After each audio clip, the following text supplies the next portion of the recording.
Titumir college সাংবাদিক সমিতির সকল সদস্য, সকল প্রিন্ট এবং ইলেকট্রনিক মিডিয়া কর্মরত রয়েছে, আমরা সবাই যদি একসাথে হয়ে ঐক্যবদ্ধ হয়ে আপনাদের বিরুদ্ধে কথা বলি, তাহলে আপনারা কোনোভাবেই ঠায় দাঁড়িয়ে থাকতে পারবেন না।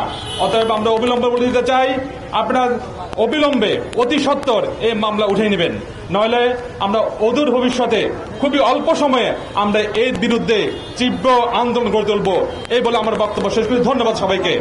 ওরিয়ন গ্রুপ আমাদের নিউজের কোন প্রতিবাদ বা সেরকম কোন নিয়ম নীতি না মেনে তারা আমাদের বিরুদ্ধে অনাহূতভাবে মামলা করেছে এবং দুটো মামলা করেছে, দুটো নিউজের জন্য 500 কোটি টাকা করে 1000 কোটি টাকার মামলা করেছে। আপনারা সবাই জানেন যে দেশের একটা সিস্টেম আছে, আপনার কোনো নিউজ বা কোনো কিছুর ব্যাপারে যদি কোনো আপত্তি থাকে আপনি অবশ্যই আইনের আশ্রয় নিতে পারবেন। এই কারণে প্রথমত আপনাকে প্রেস কাউন্সিলে যেতে হবে। আমি সেদিনও বলেছি, প্রেস কাউন্সিলে আপনাকে যেতে হবে, প্রেস কাউন্সিল ওখানে বিচার করবে আমার নিউজ ঠিক আছে কিনা।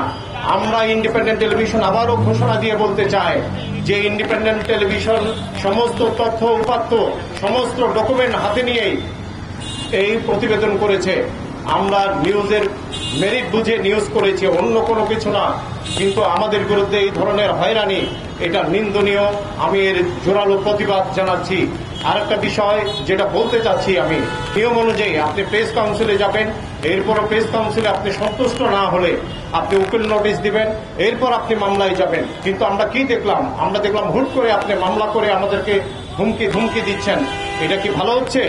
এটা কি দেশের জন্য, সাংবাদিকতার জন্য, সাংবাদিকদের জন্য, জনগণের জন্য এটা কি ভালো হচ্ছে?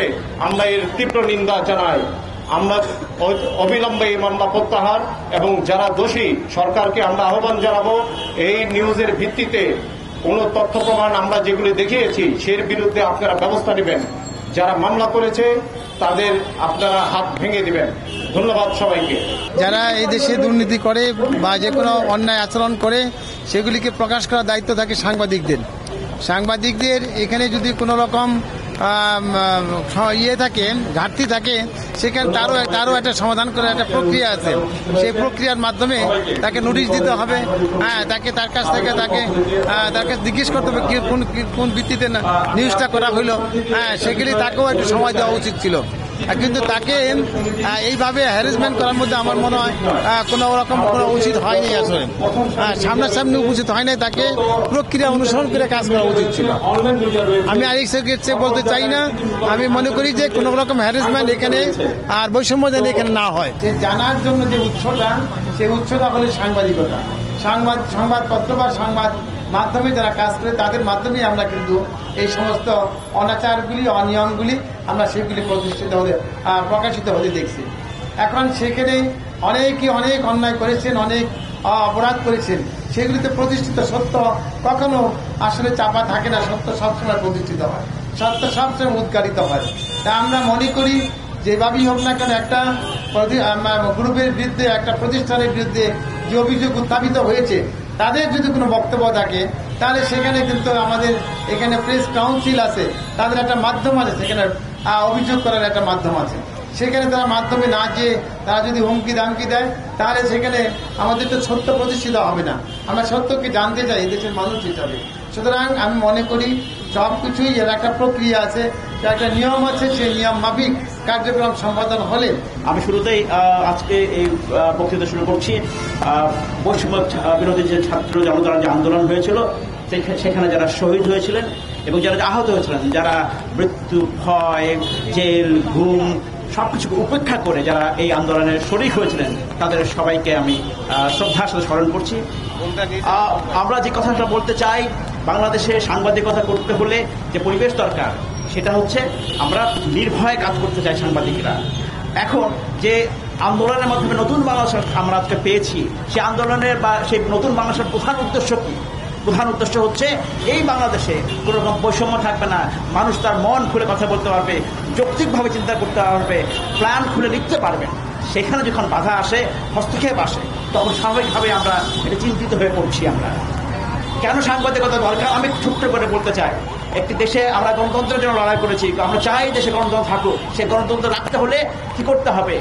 দেশের প্রথম যে সরকারের 4টা সংগঠন থাকে, 3টি সংগঠন থাকে, তিনটি সংগঠন হচ্ছে কি, যেটা নিয়ে সরকার গঠিত হয়। একটি হচ্ছে বিচার বিভাগ, বিচার বিভাগকে সঠিকভাবে দায়িত্ব পালন করতে হবে। একটি হচ্ছে আইন বিভাগ, আইন বিভাগকে ভালোভাবে কাজ করতে হবে। আর হচ্ছে নির্বাহী বিভাগ, যাদেরকে সব ধরনের কাজ সরকার যেগুলো নীতিমালা প্রণয়ন করে সেটাকে বাস্তবায়ন করতে হবে।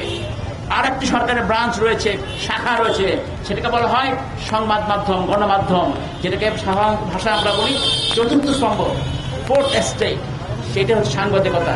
তার মানে সাংবাদিকতার গুরুত্বটা হচ্ছে অসীম, যার ভূমিকা লেখা আছে বাংলাদেশের সংবিধান শুধু নয়, পৃথিবীর যে কোনো দেশের গণতন্ত্রে কিন্তু সাংবাদিকদের ভূমিকা লেখা থাকে এবং তাদের কি কাজ করতে হবে, তারা কি কাজ করবেন না বলা থাকে।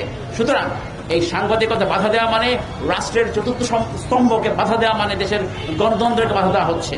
সেই আমরা চাই সেটা যেন না হয়। তার মানে এই নয় আমরা বলছি সাংবাদিকরা যে কাজ করবেন তাদের বিরুদ্ধে তারা ভুল করতে পারেন না, নিশ্চয়ই করতে পারেন। ভুল করলে সেই তারও একটা ব্যবস্থা রয়েছে। প্রথমেই আপনাকে যেতে হবে দেশের আইন অনুযায়ী। আপনি প্রেস কাউন্সিলে অভিযোগ করবেন, কোন সংবাদ মাধ্যম, গণমাধ্যম যদি সংবাদের প্রতি আপনার যদি আপনি বিক্ষুব্ধ হন, আপনি যদি মনে করেন সেরকম সংবাদ ঠিক নয়, তখন আপনি সেখানে যাবেন। তাতেও যদি সমাধান না হয় আপনি আইন আদালতে যাবেন। কিন্তু যেভাবে যে কায়দায় যে